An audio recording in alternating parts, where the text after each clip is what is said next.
Luo Feng is a late bloomer in talent, becoming more extraordinary as he progresses. With the secret technique provided by Seed Mountain Gas, the three great avatars, his life genes have been elevated to the top perfect level alongside his main body. Therefore, even when he opened a new instance and entered the fourth forbidden zone of the universe ocean, the world of tranquility, he was still discovered by the strong. In the original work, Luo Feng's new instance, the world of advancement, is a vast and boundless mysterious world, primarily composed of tribes and exotic beast forces, all of which are subject to military rule. In this world, warriors hone their strength by attacking the forces of exotic beast tribes. Under the leadership of the Northern Wild God, 800 warriors from the Northern Wild tribe and Luo Feng began their adventure. They teleported and flew at high speed, encountering countless dangers and witnessing many novelties along the way. They arrived at the Nine Smoke Swamp, a place occupied by the exotic beasts of the three void gods. Here, they saw the misty swamp, where exotic beasts lurked, and the presence of true gods was astonishingly numerous. Luo Feng was amazed by the multitude of powerful creatures in the world of advancement. He found that there were hundreds or even thousands of true gods just in the Northern Wild tribe, and tens of thousands in the Nine Smoke Swamp. He began to wonder how many strong ones there were in the army. Led by the Northern Wild God, they rode on a supreme treasure warship and, 3 months later, were about to reach the Eastern Army Camp. The Eastern Army Camp is one of the 4 armies in the world of advancement, loyal to His Majesty, the God King, and has been in competition with the other 3 armies. As they approached the camp, the warriors were shocked by the sight of the undulating camp stretching as far as the eye could see, densely packed with warriors, with cosmic lords being the most common sight. Besides warriors, there were various forms of exotic beasts, astonishing the warriors, including Luo Feng. The tribal warriors noticed peculiar objects deep in the camp, each reaching billions of kilometers high. Luo Feng also observed them carefully and found that these objects resembled gigantic spherical fortresses. The Northern Wild God explained that these were machines, powerful constructs created by the mechanical soldiers. Luo Feng and the tribal warriors were curious and excited about these machines. The Northern Wild God specially mentioned the highest spherical machine, the world of advancement, saying that it required at least 1 million true gods to control fully and could accommodate up to tens of millions of true gods.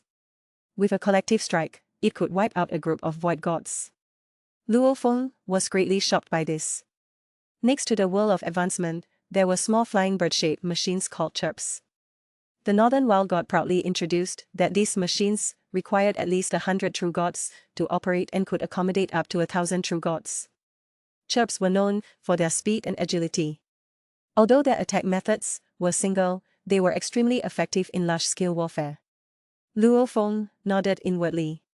He knew that not all machines of ancient civilizations were suitable for large-scale warfare. In ancient times, there were many strong individuals, and the scale and intensity of warfare were unimaginable. Some machines might be destroyed in an instant on the battlefield. For God King level powerhouses, the role of machines seemed negligible. However, for true gods and void gods, the role of machines was still significant. Good machines needed to adapt to warfare, be mass-produced, and save materials as much as possible. This was a very complex process. The Eastern Army Camp in the world of advancement was vast and boundless, with countless warriors and exotic beasts coming to join every day. The screening process was very strict, resulting in a long line of waiting queues that stretched as far as the eye could see. As the warship landed, Luo Feng and the 800 warriors of the Northern Wild tribe also arrived on the plane, ready to join the army. The Northern Wild God told them that at the normal speed, they would be screened in half a month. He reminded them to stay calm and prepare for the challenge. Luo Feng and the tribal warriors lined up, waiting for the brutal screening process. Half a month later, it was finally Luo Feng's turn. Along with 3,000 other warriors, he was led into a bloody screening arena. Here, they would face a life and death test, and only the strongest warriors could join the army. Outstanding warriors also had the opportunity to be selected into special legions. As the Horned Men disappeared, warriors and exotic beasts from the 2 major camps engaged in fierce battles, driven by killing intent. Luo Feng and the warriors of the Northern Wild tribe where North Wind was located demonstrated tacit understanding. They avoided fratricide and chose to confront warriors or exotic beasts from other tribes. In this battle, Luo Feng had three goals: to collect the corpses of creatures in the world of advancement, especially those of powerful true gods, to study the composition of life, to explore the secrets of the deep universe ocean, and to find treasures of the mechanical flow. He knew that treasures of the mechanical flow from ancient civilizations were of great use to ordinary ranks, and even a precious treasure of the mechanical flow could allow true gods to confront void gods. Although Luo Feng possessed the tomb shape and the wing of slaying Wu Hu, which were considered precious, he still needed to find treasures more suitable for himself. In the Eastern Army camp, countless treasures of the mechanical flow are hidden, including those athletic machines used collectively by millions and tens of millions of true gods. Luo Feng's goal is these treasures. He believes that as long as he obtains several of them, humanity can secure a stable position in the universe ocean. However, he also realizes that the primordial cosmic origin will and the guidance of the three ancestral gods indicate that the more powerful the treasure, the harder it is to obtain.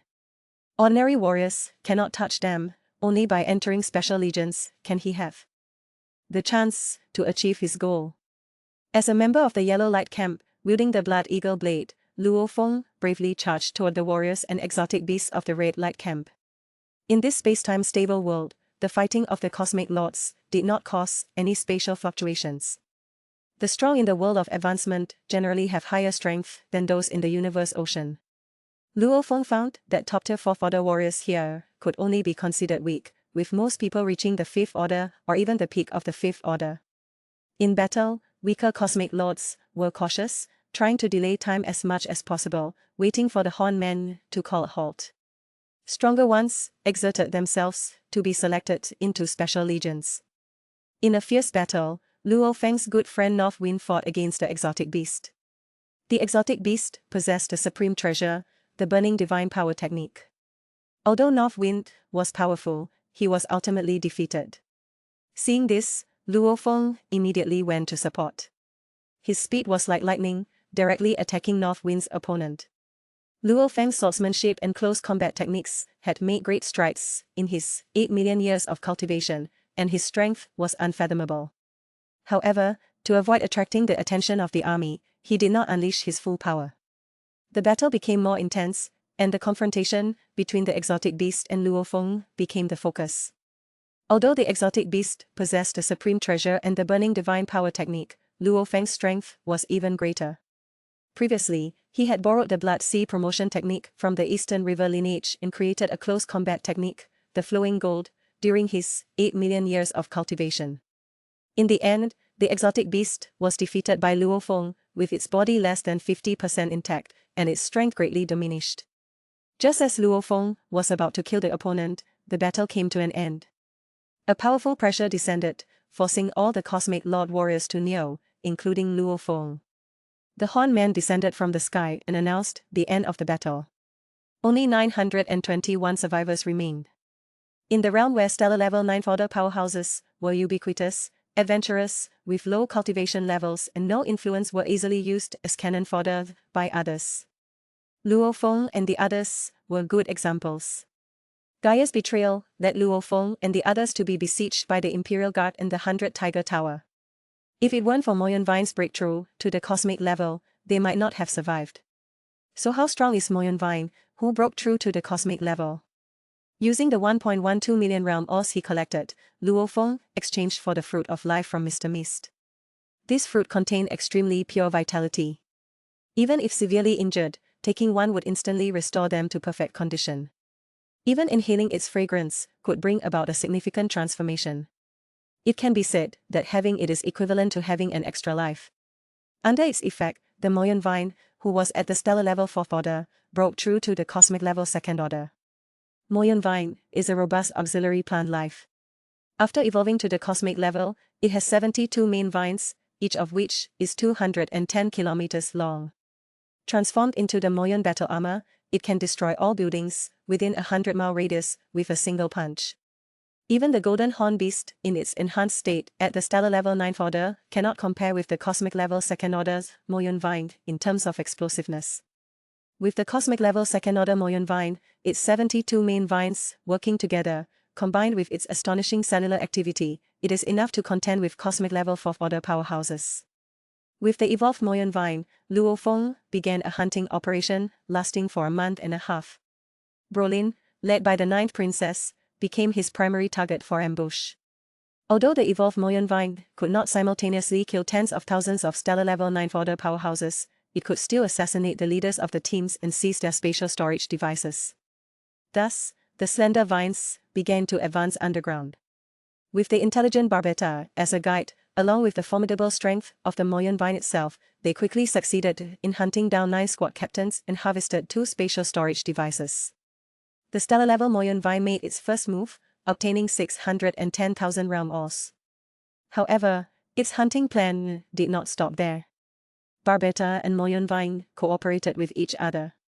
The Imperial Guard, led by Princess Brolin, suffered the loss of 6 squadron leaders, and the number of other medium and small squadron leaders was countless.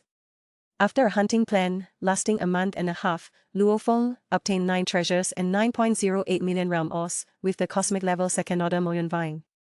The harvest was enormous. However, compared to the rich harvest of Luo Feng, Brolin was somewhat angry. She couldn't imagine that Luo Feng, whom she regarded as insignificant, would ambush 6 squadron leaders in succession, not only causing her to lose most of her forces, but also taking away her spatial storage device. It is worth mentioning that these 6 squadrons had 180,000 stellar level 9th order powerhouses, and they also had various types of orbital cannons and laser cannons in their hands. Such a configuration still couldn't kill Luo Feng, who was only at the stellar level 4th or 5th order. This was extremely bad news for Brolin. In the battle for treasures, in the realm, within the realm, both Brolin and her grandfather Hagaveth expended a lot of time and effort. Especially for Hagaveth, in order to obtain the triple password of the inheritance crystal ball, he staked his entire fortune. In other words, there was only one way before them, only success was allowed, not failure. Unfortunately, in the end, their efforts were in vain. There was only a recording inside the inheritance crystal ball. For it, Brolin fell in the realm within the realm, and Hagaveth not only lost all his fortune, but also became a hated mouse to everyone. It can be said that if their actions were not so extreme, perhaps they would not have ended up in such a tragic situation.